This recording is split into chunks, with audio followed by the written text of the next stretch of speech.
right. Hello, everyone, and welcome to another episode of the Heart Next Door podcast. Today is such an exciting episode. We have an amazing guest. As you know, this season we are diving deep into maternal health and family wellness. And today's guest is a mom. She's a business coach. She's a powerhouse. And I'm so excited to have her on. Welcome, welcome, welcome, Tanesha Reed. Thank you so much for having me. I'm so excited for this session. So excited too. And I'm going to read your bio, but I just must say that originally I came across you and your business through the Motor City Match program. Yes.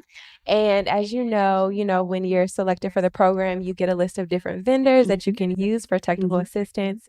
And there was like a list of probably maybe dozens, hundreds of them, right? But as soon as I came to your website and your profile, I was like, oh, this is it. No need to go anywhere. I love it. Yes, Modern Moguls. I love everything about, you, your spirit, and your business. So I'm so happy to have this time to talk with you. So I'm going to read your bio. Tanesha Reed is a business coach, a social media strategist, and professional speaker dedicated to helping entrepreneurs, corporations, and executives unlock their full potential and drive real, measurable results. At 35, she took a bold leap, walking away from a six-figure corporate career to build her own empire. Since then, she's helped over 2,500 businesses across multiple industries grow their revenue, establish their brand authority, and master social media for profit. Her clients have collectively generated millions of dollars using the simple, strategic methods that she teaches. With nearly 150,000 followers across social media, she's built a thriving community of business owners by breaking down complex strategies into actionable, easy to implement steps. Whether she's on stage, speaking at a global conference, leading a corporate training workshops, or providing high-level business consulting, her goal is the same: helping businesses scale smarter, market better, and create long-term success. I must say that I should carry you around in my back pocket. That was so good. And I guess I was the one that wrote it, but the way that you articulated it so well. It's you. You are so amazing. Oh, well, thank you. I'm so grateful to have you. So that's a lot. Wow, you've accomplished so much. So specifically thinking about your journey, stepping away from a six-figure corporate career, take us back and tell us your story. How did that come about? Oh, I remember I had just had my daughter maybe a couple years prior. So that's why this is so special to me Yeah. because during my transition, I remember my primary thing was wanting to create a legacy for her. So during the time, maybe 2 years after I had just had my daughter, I remember driving to work and I looked up and I noticed the leaves on the trees changing. And when I say it was like the first time I've ever experienced like a season change. And at that moment, I just broke down crying. I realized that life was passing me by. I was so inundated with everything except for myself and my family that I needed a change. So it was at that moment that I decided that I was going to put an exit strategy into place. I knew that I wanted not only more for myself, but for my family. Yeah. My family. That legacy that we all talk about was dependent upon me being able to not work 100 hours a week, not work 80 hours a week, be able to be a real role model for my daughter. So that kind of was like my tipping point. Love that. Love that so much, especially that legacy piece that resonates with me so deeply. And that was actually going to be one of my questions to you. What does legacy mean to you? But it seems like from your story, that means, basically building something and creating something that your daughter can be proud of, that you can be proud of. Is that right? Yes. And having her not have to start from scratch, having her to be able to have a point to start from where I left off. So even if you were to talk to my daughter, she's 10 now, she would tell you that my mommy helps people start businesses. I want to start a business. So she wants to be a hairstylist and have her own salon and her own shop. So it's important for her to see how it's done the right way. Because when we were growing up, when I was growing up, I'm not certain that I had too many valuable role models that I could lean into. So it's important for me to instill that in her. So beautiful. And so that's a big thing though. That's no small feat. Like, yes, you told the story and it's amazing, but I'm sure like in the actual practicality of it, it was a lot. You talked about making an exit strategy. So can you tell us what are some things, because I feel like they're the physical actions that you took, but first it was probably a mental shift that you had to make, right? So what are some things that you had to unlearn in order to become the woman that you are today? I want to say first, I attempted full time entrepreneurship maybe 16, 17 years ago, but it only lasted about 6 months before I ended back at corporate.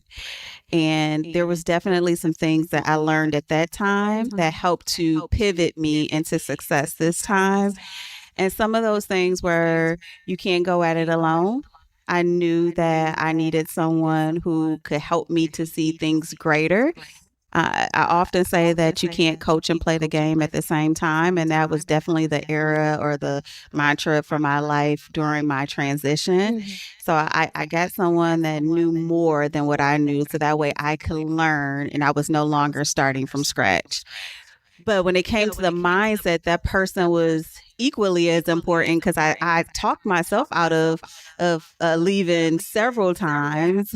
It's scary losing your cushion, right? Yeah, going all in and betting on yourself. So having someone who sees the greater in you was a pivotal role for me or a pivotal moment for me, especially when it comes to my mindset. So when I was preparing to leave, I didn't tell many people. I told my best friend and I told my mentor because I didn't want to be talked out of it. I was making well over six figures, and I had what many people would consider a good job. Oh, you got a good job, girl. One of those type of things. So I didn't want people to talk me out of what was a good thing and miss out on a great thing. So my mindset, it was, I wasn't alone because I had the two people that I just shared, but I needed to be okay with not having the support of family or friends. That's a big thing. So if I could leave anybody who's going to watch this today or years from now, be okay with family and friends not supporting you. Find your unique tribe to help with your mindset and wrapping your arms around it.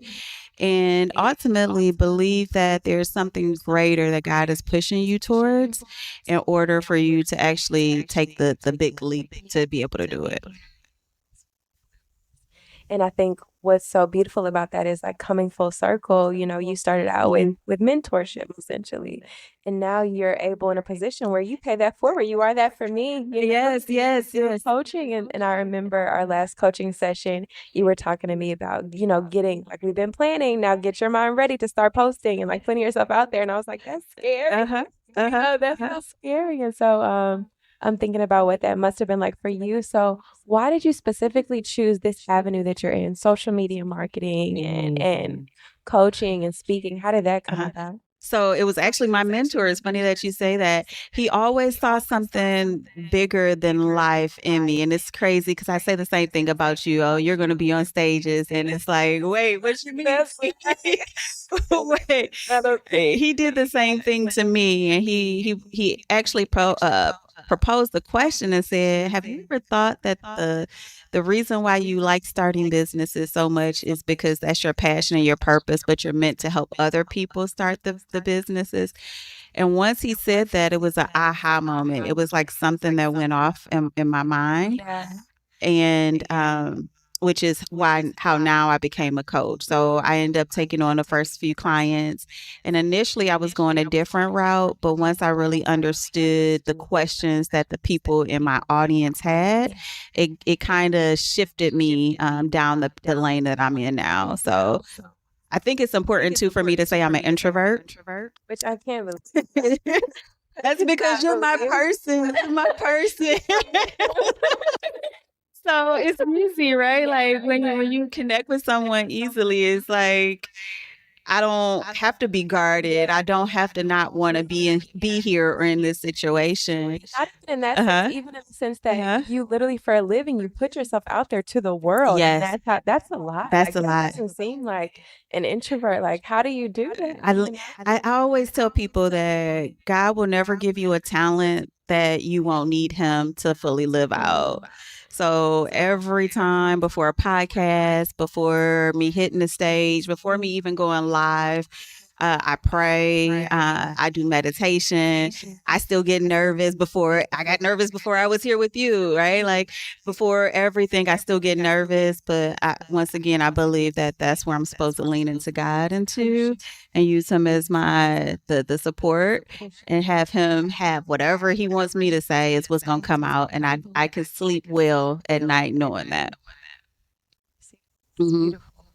And you exemplify that you are a light, and it's very evident that God is in you. So that's so beautiful. Thank you. Yeah.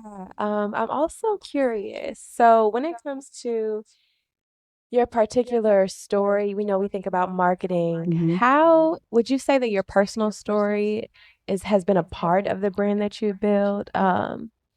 How do you involve that at all? Or would you say that's something that people should, because social media can be overwhelming, right? Like when we think about it, um, especially from a business standpoint, some people, some moms, that's primarily the audience may be thinking, wow, that's so overwhelming. And okay, what do I do? What strategy should I take? I'm a business owner. Do I just post about my business, or like, is it important for me to implement like some heart and like my soul and my personal story? How important was that for you? I always say that more than likely your target audience is a former version of yourself.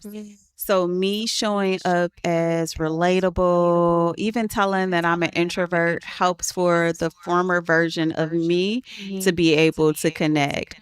So, I often tell my story. I'm a Detroit girl. I'm born and raised in the hood. When I say the hood, I mean the hood. I did go to Cass Tech, but many people, when they hear my story, it's like, wow, right? Because during the era when we were growing up, drugs was heavily out there. So both my parents were addicted to drugs, and it's kind of like I had to find a way or make a way. And I believe that for a lot of people in my target audience, they are either currently trying to find a way, make a way, or they were up against some of the same things. So for me, telling my story is a part of my business. It's a part of my brand. It's a part of the growth that I believe that I can help someone else to make. Hmm. Yeah, and I can definitely see this. And it's evident. And I think that that makes you more relatable. Even when I went to your website at Mm. first and like was looking at your social media, I was like, oh yes, I resonate with so much of who she is. I see myself, I see what I want to be, and that's drawn me to you a lot. Mhm. So another question I have for the same, we're trying to think about marketing. What's your advice for showing up authentically while still trying to manage like driving results? Uh-huh. Like how do you achieve both at the same Uh-huh. time? Oh my gosh. So for me, as someone who does marketing, I don't believe in having five different pages. I don't believe like we all are serial hustlers, right? We all got 1,000 things that we want to do. Mhm. But when it comes time to being relatable, marketing, and connecting the two for profit, I believe in selling solutions, selling what I want to be known for versus a actual product or a service. And once I wrap my mind around that, that's kind of the strategies that I teach my students Mhm. is it's not about the product or service, it's about the solution that someone ultimately wants to make or they need from you. And because of that, since I take that approach, it allows for people to see the results that they desire and be able to hit the buy button because they know that I can help to fulfill that for them. I don't think that we often, at least I've never thought about it like that before. And that Mhm. shows, yeah, that shows, your insight and your wisdom. So thank you for that. So as we come to a wrap, I'm curious, what is in all of your wisdom and all of your marketing experience, your business experience, everything that you balance as a mom, like what's the biggest takeaway that you would want for somebody to learn and to embody from your experience? Ooh, you are so good at this. You are so good at this. To just do it, whatever the it is for you, to just do it. Meaning, start the business, get the coaching, get the counseling, start the family, whatever it is that is on your heart, to just do it.